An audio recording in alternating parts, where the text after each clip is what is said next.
I knew something was wrong the moment she came home smiling. That kind of smile doesn't belong to someone who just saw her ex. It belongs to someone who's been reminded of what they're missing. I remember sitting on the couch, half watching some pointless documentary, when the front door opened and Lily stepped in, cheeks flushed, perfume stronger than usual. She looked lighter, free, and for the first time in our marriage, I felt like a stranger in my own home. The worst part is I'd asked her not to go. Not begged, not ordered, just asked.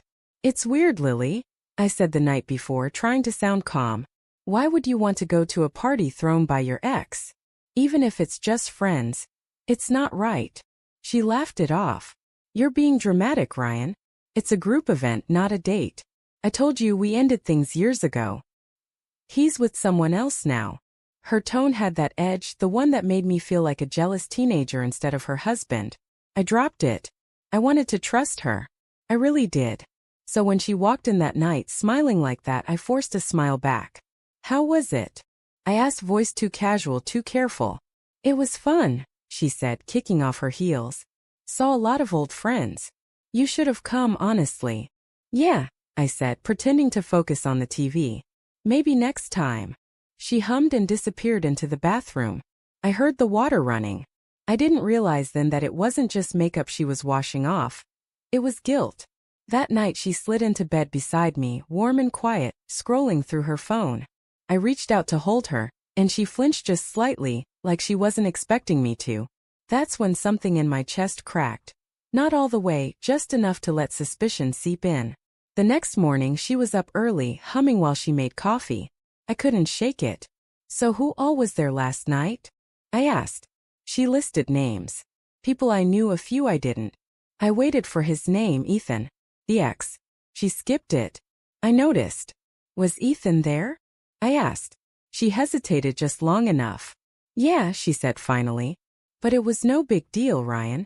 "Seriously?" I nodded, pretending to believe her. But all day the image stuck in my head. Her laughing, drink in hand, his arm maybe brushing against hers. Their shared memories flooding back in ways I'd never be able to compete with. The thought made me sick. I didn't text her that day. Didn't call. I wanted to see if she'd notice. She didn't. That was Monday. The start of the silence. I thought maybe she'd check in, "Hey, you okay?" Or "Why so quiet?" But she didn't. She was distant but cheerful, as if something had shifted inside her. Something I couldn't touch anymore. I went to work, came home, ate dinner beside her, and said almost nothing. She matched my silence with ease. By Wednesday, it had become a game neither of us admitted to playing. Who would break first? I could see she was annoyed, maybe guilty, but she wouldn't bring it up. So I didn't either. But I started paying attention to the small things. Her phone always face down.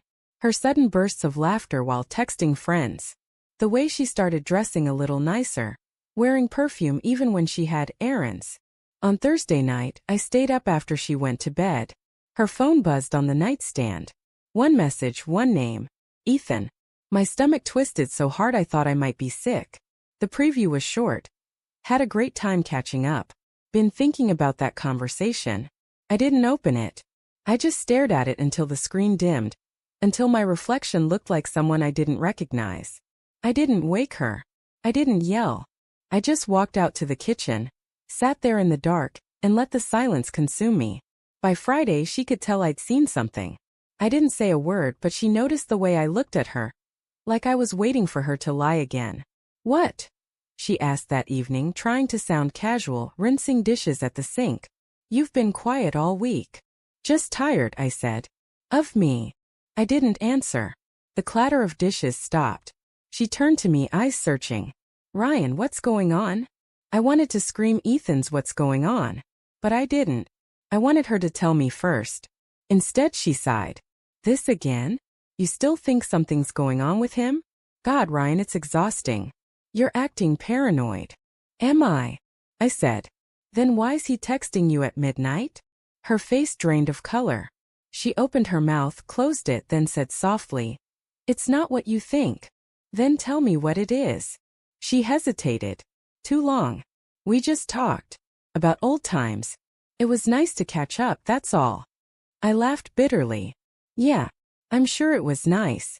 She started to cry then, saying I was overreacting, that she loved me, that it didn't mean anything. I wanted to believe her so badly. I loved her more than my own pride. But something in her eyes, something tired, detached, told me she was already gone. That weekend the silence deepened. No fights, no affection. Just two ghosts sharing a house. She slept on her side, back to me. I stared at the ceiling, replaying everything, every word, every look, trying to find the exact moment she stopped being mine. Sunday morning she went out for a drive. I watched her taillights disappear down the street, and for the first time in years I didn't care if she came back. That's when I knew. The silence wasn't punishment anymore. It was truth. The truth that love can die quietly without fireworks or slammed doors. When she returned that afternoon, her eyes were red. "Ryan," she said, voice trembling, "I need to tell you something." I didn't move. She sat across from me at the kitchen table. I didn't plan for anything to happen. I swear. I missed who I was with him.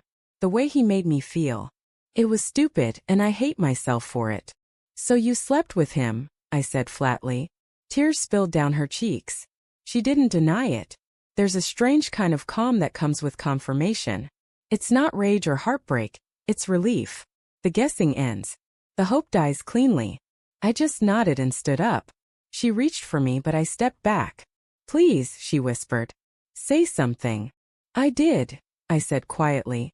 "A week of silence, remember?" She sobbed then, real messy sobs that shook her whole body. But I couldn't comfort her. Not this time. I walked past her, out the door and into the cool evening air. The sky was turning purple.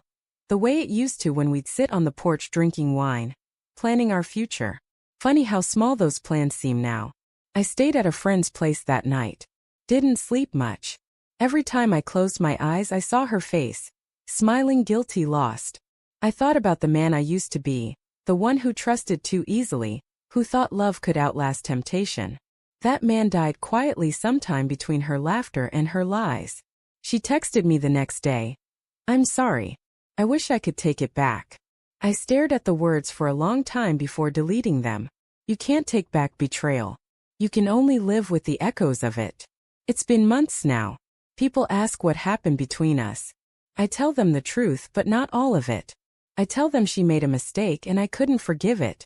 But what I don't say is this. Sometimes it's not the betrayal that breaks you. It's the moment you realize the person you loved stopped trying long before they crossed the line. That week of silence didn't just expose her secret. It exposed mine too, that deep down I already knew. I just didn't want to believe that the woman I loved was capable of leaving me while still lying beside me. Love doesn't end with a fight. It ends with silence.